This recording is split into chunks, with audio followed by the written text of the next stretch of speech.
Hello students. So today we will discuss the last part of the unit and it is a standard input output interface, and in this topic we will learn about the some important concepts of the input output interface circuits, which are important to interface the external peripherals from the computing system. So input output device is connected to computer using an interface circuit. So there are many interface circuits, for example for the serial communication, for parallel communication. So these interface circuits are need to be assessed by the input output interface. So do we have to design a different interface for every combination of the input output computer device and a computer? So a practical approach is to develop that standard interface and protocols a personal computer has. So the point is this, that your standard input output interfaces are having some of the important things, which is a personal computer has a motherboard and which houses the processor chip and main memory and some input output interfaces, and some few connections are also there, which additional interface can be plugged in. So one of the thing, we have a CPU, we have memory, we have input output peripherals. So by means of the memory and we have single bus for the communication of the computing system with the memory. Okay, so whenever the speed is needed, so on the direct bus I can directly connect these things basically. So I will just show you. So there is a CPU, and there is a CPU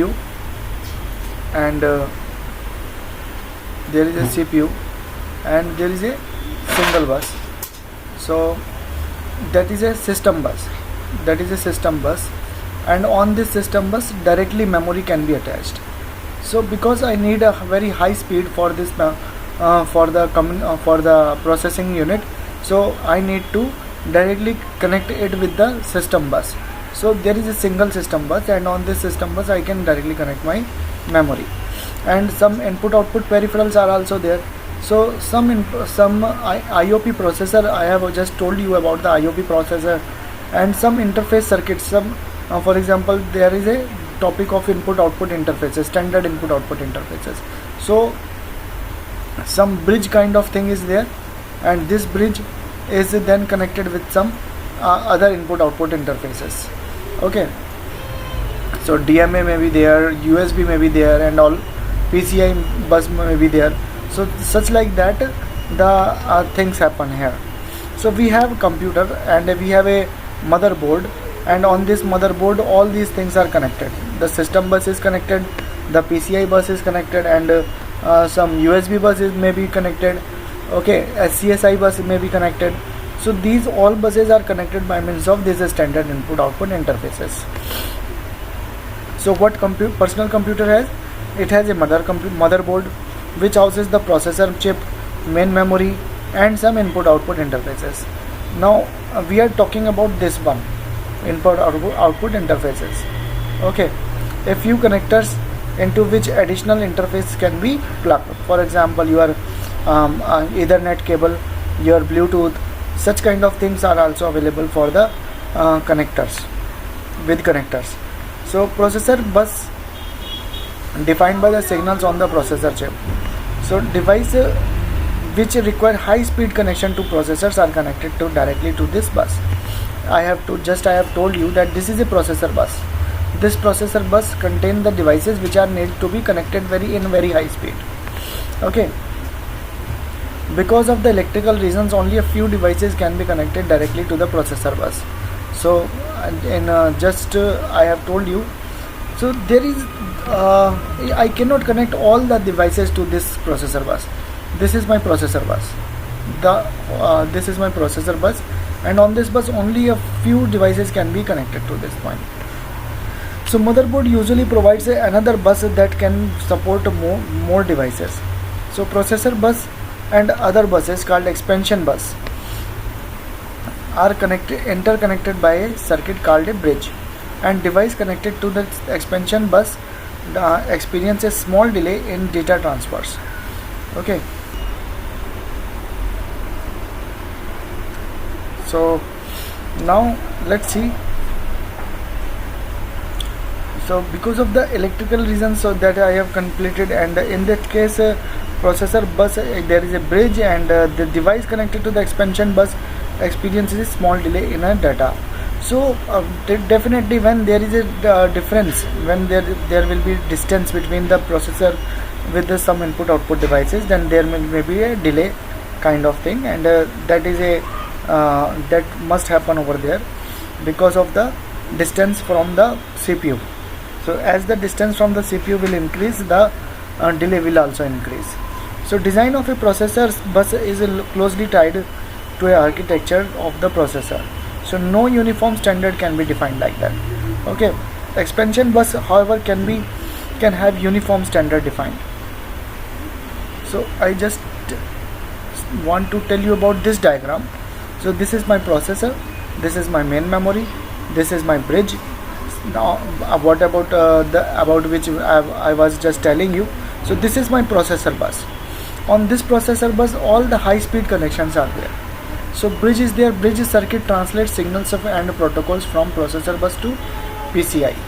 Okay, so some additional memory is there, and additional memory I can connect with this.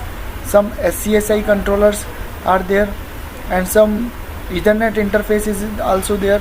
USB controller are also there. ISA interface are also there. Okay, so in USB controller there is a video and keyboard, and by means of this you can see that you can connect it with it some multimedia devices, some keyboard devices, some gaming devices, and many more devices. If whatever you want to control, whatever you want to connect with the computing system, you can connect it with the USB controller. Okay, there is one SCSI controller.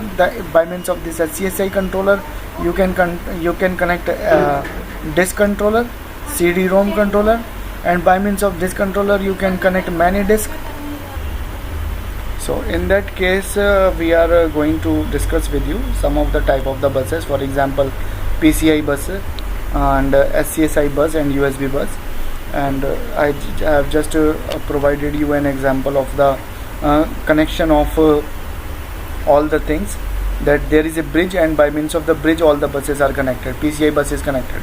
So my PCI bus is this one, right? And through PCI bus USB bus and US and SCSI bus are connected.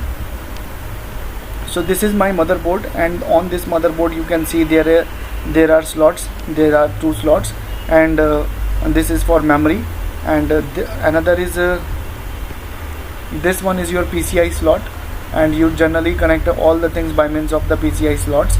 And this is your PCI Express 1 slot, and this kind of the data is, and IDE and PATA connectors are there for the connection of the hard disk drive, and these are SATA connectors, and it is 3 GB per second of the connection speed is this.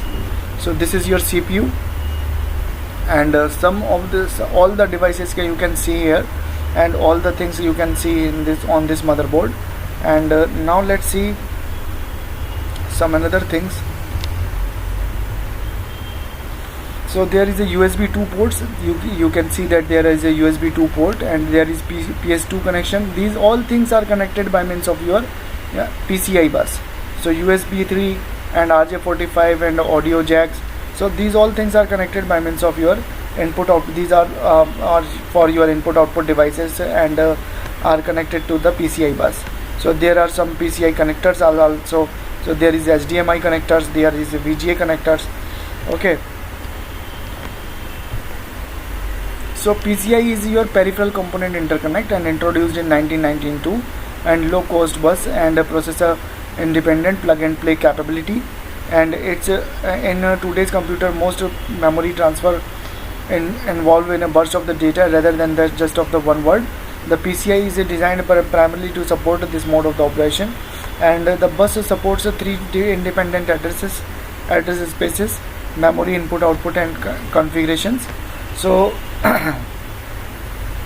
we assume that the master maintains the address information on the bus until the data transfer is completed, but the address is needed only long enough for the slave to be selected. Okay, and I have also told you about this slave selection, master slave selection, and on the base of the master slave, the data is communicated between the master and slave devices. And firstly the address is communicated, then address is decoded by the slaves, and then these slaves are activated and provided communication with the master and slave devices. A master is called an initiator in PCI terminology, and the address device that responds to read or write commands is called the target. Okay, so these are our PCI controllers, PCI connectors.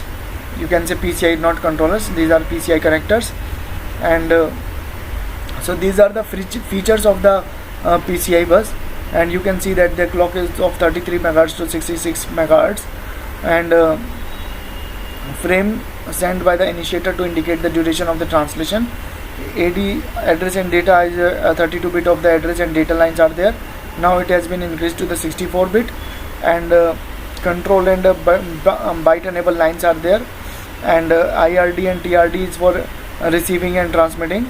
Initiator ready and target ready devices, and device select is for the response from the device initiator that it has recognized its address and it's ready for the data transfer transaction. ID select is the initialization of a device select. A signal whose name ends with the symbol hash is asserted when in the low voltage state. So these are for the low means it is BE bar, Y bar and Y bar. Okay, so that you can see that this is a system bus, there is a memory, this is a CPU module, and there is a PCI adapter, and by means of this PCI adapter these connectors are connected. Okay, so I have just told you this how these PCI connectors are connected. So this is how they are connected with the PCI bus. So there is a clock signal, there is a frame, there is a AD signal, address and data signals, there is a command and byte enable signal, and there is a your slave ready and target ready signal, master ready and target ready signal. And when so firstly the address is provided on in the 32 bytes, so 4 bytes are needed for this, and then byte enable signal is provided. Firstly command signal is provided, then the particular slave will be activated at this position, and then byte enable will be provided. At that point the data will be enabled, and 32-bit of the data can be captured using by means of the target or the slave. Okay, so device select, when the device select is low, then the particular device start communication. So this is the just explanation of these things. Okay, so now come to the SCSI bus. The acronym SCSI is for the small computer system interface. It refers to the standards bus defined by the ANSI under the designation X 3.131. In the original specification of the standard, devices such as disks are connected to the computer via a 50 wire cable, which can be up to 25 meters in length, and can be transferred data at the rate of up to 5 megabytes per second. The SCSI bus standards has undergone many revisions, and its data transfer capability has increased very rapidly, although doubling with 2 years. So SCSI 2 and SCSI 3 has been defined, and each has several options. So because of various options in the SCSI connectors may have 50, 68 and 80 pins depending on the connections. Okay, so this is our SCSI host control adapter. It is connected to the PCI adapter. These are the connectors for the PCI. Okay, so this is my SCSI host adapter. Okay, so there are many hard drives you can connect with it, and you can connect with it a CD-ROM, a scanner, and all these things can be connected using the SCSI host connector. Okay,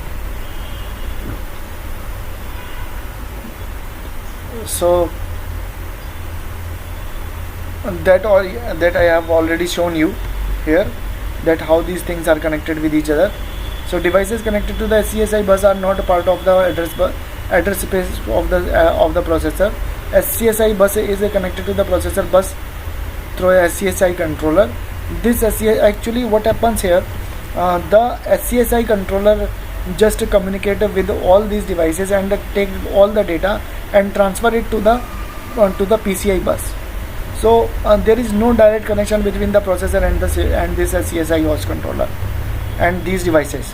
So there is no any direct connection between the processor and these devices.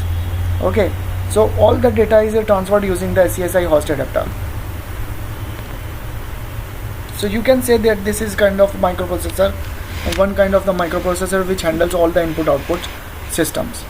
So data transfers on the SCSI bus are always controlled by the target controller. To send the command to the target and initiate a request to control to the data bus, and after winning the arbitration, selects the controller it wants to be communicate with and hands the control on the bus over it. So then the controller starts a data transfer operation to receive a command from the initiator. So we have already told you about that. So it is my SCSI controller.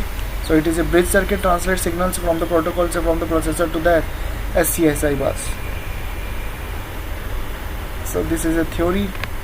So this is important. So there is a data is a DB0 to DB7, and P is the parity bit, phase, busy phase and selection phase. So busy is asserted when the bus is not free, selection is asserted during the selection and the reselection.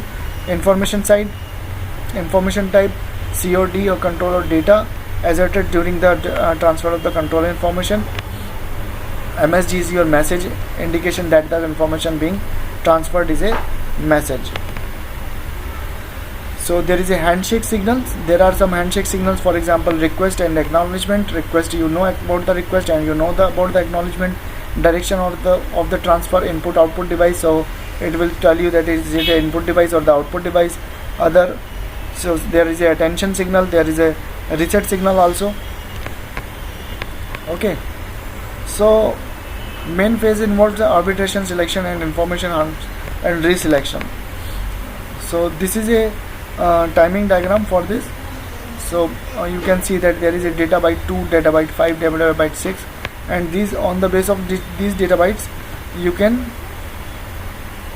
communicate with your devices. For example, it is for the free.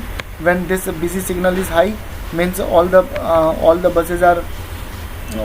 buses cannot be allotted to the particular communication. Then when it is low, then selection will be low, and at that point the arbitration is occurs, and now our data can be applied to the bus, and after that selection will occur, means target of the particular device will be activated at this point, and then communication starts from the next position. Next is your USB. USB is your universal serial bus, as you know, is an industry standard developed through a collaborative effort of the several computer and communication companies, including Compaq, HP, Intel, Lucent, Microsoft, Norton Networks and Philips. So these all the companies were enrolled when they designed the USB bus, and there is a low speed, full speed and high speed bus. So these three type of the speed communications are there in a USB bus. One is 1.5 Mbps, 12 Mbps and 480 Mbps, which is a high speed communication. So there is a port limitation, there are some device characteristics, and there is a plug and play facility. So there is a root hub, and by means of this root hub we can connect a lot of hub, and by means of these hubs we can connect multiple devices. Okay, so there is a hub 1, hub 2. So by means of hub we can connect input output devices. We can connect more hubs from these hubs. Okay, so many devices I can connect by means of this. So to accommodate a large number of the devices that can be added or removed at any time, the USB has a 3 structures as shown in the figure. So I have already shown you the figure. So each node has the tree. So I have already told you about these things, that how this tree is happening, how the tree is working. Okay, So which acts as an intermediate control point and between the host and the input output devices at the root of the tree. The root hub connects the entire tree to the host computer. That leaves of the tree are the input output devices being served, and in normal operation a hub copies a message that it receives from its upstream connection to all its downstream ports. As a result, a message sent by the host computer is broadcast to all input output devices. Okay, so point is this, that the whenever there is a device, then this just broadcast the things, and the broadcasted signals is reached to the host computer. Okay, so important thing is USB protocol. All information transferred over the USB is organized in packets, where a packet consists of one or more byte of information. There are many type of the packets that perform a variety type of the control signals. So the information transferred on the USB can be divided into two broad categories. One is control and the data. So control packets performs such tasks as addressing a device to initiate data transfer, acknowledging that data have been received correctly or indicating an error, and the data packets carry information that is delivered to a device. So there is a packet identifier, and a packet identifier is reached to the devices by means of some ports. So 4 PID bits identify one of the 16 different packet types. So some control packets such as acknowledgement consist only of the PID bytes. So that is a packet identifier. So these are the bytes, and some token packet is also there. So there is a PID information, address information, and packet information, and CRC. CRC is for control redundancy, cyclic redundancy check, or it is of 16-bit, and it is my data packet. One is PID, then we have data, then we have CRC. CRC is for the validation of this data. So token is generated by means of host to the hub, and then data is transferred from the host to the hub. Then hub basically acknowledge this is my time series, and these are actions which are taking place between the host devices and input output devices. Then after that, token is provided. There are two things. One is token is provided to the hub, then data is transferred to the hub, and then acknowledgement is provided to the host. Similarly, token is provided to the input output device, then data is provided to the input output device, and then acknowledgement is provided to the hub. Right, one of the communication is this. So that may possible that host is providing the there is a hub. This is a USB device for this host, and this is a USB device for this host, right? So that's why this type of communication is occurring. So it is an output transfer. Okay, so that's how when we are going to write something to the USB device, then this is happening in the host to USB controller.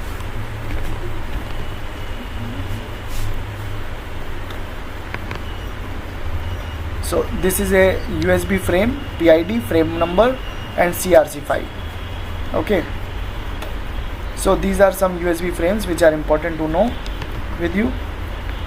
So these are the electrical characteristics of the USB device. The cable used for the USB connection consists of 4 wires. 2 are used to carry power, 5 volt and ground. Thus a hub or an input output device may be powered directly from the USB, or it may have its own external power connection. The other 2 wires are used to carry data, and different signaling schemes are used for different speed of the transmission. At low speed is